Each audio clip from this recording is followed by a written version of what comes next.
क्या अमेरिका को अब इस बात की भी कोई परवाह नहीं है? ताकत उसके पास बहुत ज्यादा है, पूरी दुनिया ये बात जानती है, लेकिन एक जो कहते हैं कि इस बात की चिंता की क्रेडिबिलिटी भी एक फैक्टर होता है अदर देन पावर। क्या इसको लेकर कोई चिंता अमेरिका की इस वक्त नहीं है? देखिए दिनेश जी, मुझे बुलाने के लिए शुक्रिया। पहली चीज तो ये है कि ये सिर्फ ऑयल के लिए नहीं किया गया है। दो चीजें साथ में चल रही थी दिसंबर में। पहला था कि जेपी मॉर्गन एकदम बैंकरप्ट होने वाला था क्योंकि सिल्वर के प्राइसेस बहुत हाइक हो गए थे। और दूसरी चीज थी कि 24 दिसंबर को 1 लाख से ज्यादा एप्स्टीन फाइल्स रिलीज होने का, जिसमें ट्रंप का भी नाम है, वो मुद्दा था। अब धीरे धीरे करके ट्रंप ये आश्वासन देते हैं कि जितने भी गार्ड ट्रूप्स हैं शिकागो, पोर्टलैंड, लॉस एंजलिस से, उनको वापस लाया जाए। उसके बाद सीआईए पिछले कई महीनों से ये ऑपरेशन कर रहा था वेनेजुएला में। टर्की ने असाइलम देने की भी कोशिश की थी मदुरो को। उसके बाद क्या होता है कि आपका एक चीज अचानक से होता है, जो है जेडी वांस बिल्कुल गायब हो जाते हैं। 3 लोग इसका नियंत्रण करते हैं, डोनाल्ड ट्रंप, मार्को रूबियो और पीट हेग्सेथ। अब अगर बात ड्रग ट्रैफिकिंग की होती तो डोनाल्ड ट्रंप होंडुरास के प्रीवियस प्रेसिडेंट हर्नांडेज को पार्डन नहीं करते, जो नार्को ट्रैफिकिंग में इन्वॉल्व थे। दूसरी चीज है मार्को रूबियो, जो क्यूबन फैमिली इमिग्रेंट हैं, जिनके brother in law actually 79 tons of cocaine और हेरोइन के एक्सपोर्ट में इन्वॉल्व थे। 12 साल उन्होंने जेल सर्व किया है और उसको मार्को रूबियो ने मदद की रियल स्टेट लाइसेंस मिलने में। उनके लिए भी ड्रग ट्रैफिकिंग बहुत बड़ी बात नहीं है। मुद्दा क्या है? मुद्दा सबसे बड़ा है कि ऑयल रिजर्व्स, दूसरा है gold, 161 tons of gold, liquid gold. उसके बाद ब्लू गोल्ड वेनेजुएला में मिलता है, जो ईवीज और उसके बाद आपके टेलीफोन्स बनाने के लिए काम आता है। तीसरा है सिल्वर, क्योंकि जेपी मॉर्गन ये कुल मिलाकर आप भी इस बात को एम्फसाइज कर रही हैं। मैम आपके पास लौटता हूं, आपने जो अभी कहा नटशेल में अपने दर्शकों के लिए दोहरा देता हूं। मामला तेल का है, मिनरल्स का है, और ये बात अब किसी से छिपी हुई नहीं है। बाकी चीजों की सिर्फ पर्देदारी है। बाकी चीजें सामने इसलिए रखी जा रही हैं कि उनको बहाने के एक प्लॉजिबल डिनायबिलिटी, ताकि इस बात को लेकर बनी रहे कि असल में हमारी निगाह ऑयल के रिजर्व पर थी या मिनरल्स पर थी। अगली खबर देखिए, अमेरिका से बदले की तैयारी में लग रहा है वेनेजुएला। सड़कों पर सैनिकों के साथ उतरे गृहमंत्री डियोसडेडो कैबेलो अर्धसैनिक बलों के साथ काराकस की सड़कों पर दिखाई दिए।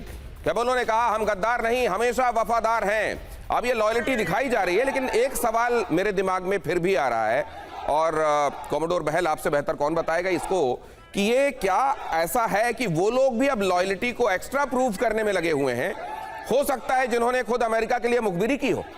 बिल्कुल सही कह रहे हैं आप, क्योंकि देखिए इवन डेल्सी रॉड्रिगेज का ये है तो उन्हीं की पार्टी की, यानी कि मादुरो की पार्टी की। इनकी थिंकिंग भी वैसे ही है, लेकिन इनकी पार्टी में से कुछ ऐसे लोग जरूर होंगे जिन्होंने मदद की है, क्योंकि ब्लडलेस को तो नहीं कहूंगा मैं, 32 के करीब मारे गए थे क्यूबन्स उसके अंदर इसके लिए, लेकिन ये जरूर कहूंगा वेल प्लान्ड एफिशिएंट ऑपरेशन था जहां से उनको उठा लिया गया। तो ऐसे ऑपरेशन बिना इनसाइड इंफॉर्मेशन और सपोर्ट के नहीं हो सकते। और वो फिर बाद में, जैसे कि पाकिस्तान के अंदर भी जो मुस्लिम भारत से गए मुहाजिर, वो अपने आप को आज तक पाकिस्तानी प्रूव कर रहे हैं। तो कहीं ना कहीं ऐसी सिचुएशन वहां होगी, वो दिखाना चाहते हैं कि एक्चुअली लॉयल्टी उनकी उनके देश के साथ है, और इसलिए ये करना चाहते हैं। और एक चीज आखिरी मैं कहना चाहता हूं, वो थी एप्स्टाइन फाइल्स की। एप्स्टाइन फाइल्स के अंदर बहुत बुरा नाम हुआ था ट्रंप का, तो उसका भी एक बहाना था कि अब उनका रुतबा उन्हीं की मागा कॉन्स्टिट्यूएंसी में बहुत हाई चला गया है। जब वो किसी को उठा के ले आए, एक मार्शो इमेज वाला इमेज वो क्रिएट हो गया। इसी वजह से वो कहते हैं कि मैं ग्रीनलैंड भी ले लूंगा, मैं ईरान पे भी हमला कर दूंगा, मैं वहां पे भी चला, क्यूबा भी ले लूंगा और कोलंबिया भी ले लूंगा। तो इनकी जो मागा कॉन्स्टिट्यूएंसी है, क्या उसकी पॉपुलेशन उन लोगों से ज्यादा है जो ये कह रहे हैं कि ट्रंप ये क्या सिरफिरापन कर रहे हैं? ये भी आपसे समझूंगा, लेकिन वेनेजुएला में स्टेट ऑफ इमरजेंसी है। वेनेजुएला में अमेरिकी हमले का समर्थन करने वालों पर सख्त है नई सरकार।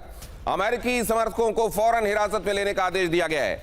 अमेरिकी हमले में शामिल लोगों की तलाश तेज हो गई है। अमेरिकी जासूसों की तलाश कर रही है काराकस सेना। अब अगर एक तरफ आप ये खबर देखते हैं और इसको जक्सपोज कीजिए उस स्टेटमेंट के साथ जो ट्रंप ने दिया।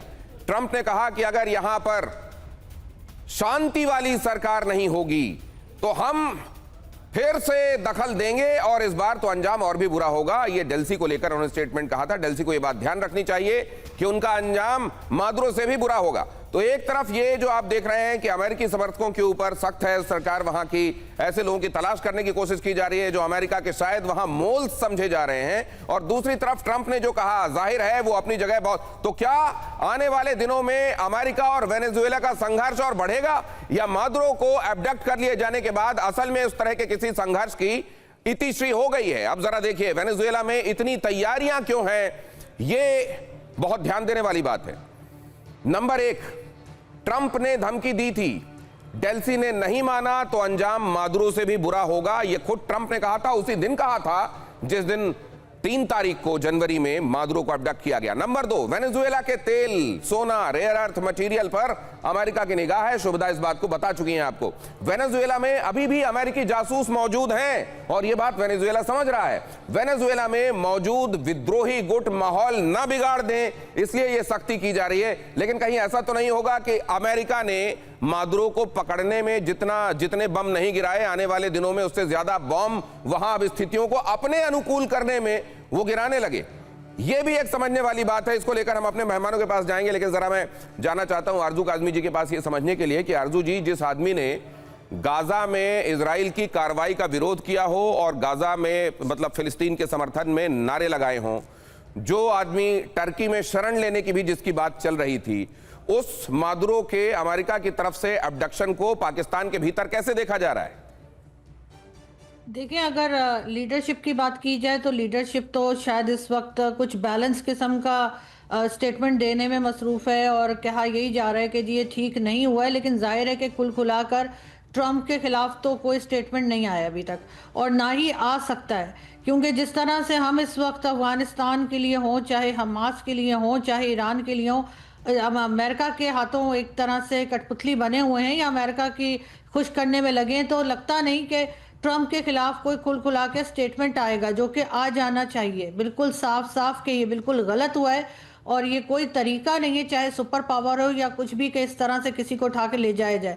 लेकिन मुझे नहीं लगता कि पाकिस्तान की स्टेट या पाकिस्तान की पॉलिटिशियंस जो हैं वो एकदम ओपनली इस बात को एडमिट करेंगे। तो अगर इस बात को एडमिट नहीं कर रहे हैं आरजू जी, तो इसका दूसरा मतलब ये है कि अमेरिका के इस तरह से किसी एक सॉवरेन कंट्री में जाकर वहां के चुने हुए किसी राष्ट्राध्यक्ष को लेकर वो चले जाएं, अगर उनकी निगाहों में अपराधी है, इस तरह के फलसफे को वो दुनिया में स्थापित कर रहे हैं ना। मतलब कोई और मुल्क भी अगर ये समझे कि मेरा देखो गुनहगार वो मुल्क है, उस मुल्क का राष्ट्राध्यक्ष है, तो वो भी जाए, कार्रवाई करे और निकाल के ले जाए। ये एक बात है। ये जो खामोशी है ये इस बात की तस्दीक करती है कि इस तरह की सोच पर मुहर लगा रहा है पाकिस्तान।